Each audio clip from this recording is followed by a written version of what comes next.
I'm your Orlando community correspondent, Troy Campbell, and we're in Orlando, and we're speaking to a legal expert because we're going through a 20-page decision by a 3-judge panel, which ultimately decided that Florida's open carry ban is unconstitutional. So we wanted to speak to a legal expert to see what that means for Florida's gun owners. What is your reaction to the 3-panel decision issued by this court? I think it's excellent.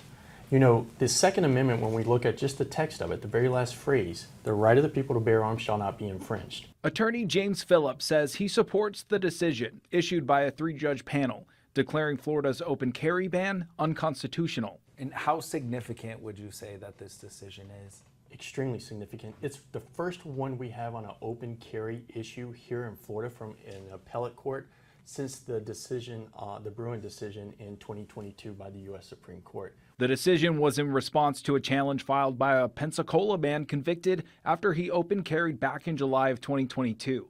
Governor Ron DeSantis posted his approval on X saying, quote, "This decision aligns state policy with my long-held position and with the vast majority of states throughout the union.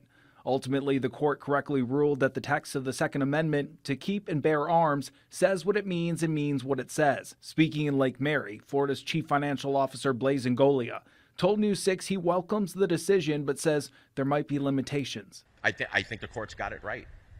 I have been as a constitutional issue, I believe that there is a constitutional right. Just because, and I want to be clear here, just because there will be open carry by virtue of the court's decision does not mean that everyone is going to be open carrying everywhere that they go. Court got it right. However, not everyone supports the decision.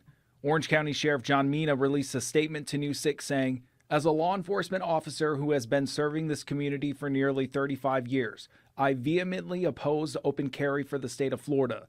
I am not alone. Just the presence of heavily armed person in a public place is enough to create a sense of panic." What would be next for this decision? What does it mean to Floridians? So we're looking probably about 30 days before this order becomes final if the government doesn't do anything. As of now, because there's nothing to contradict this ruling, this will be kind of the law of the state.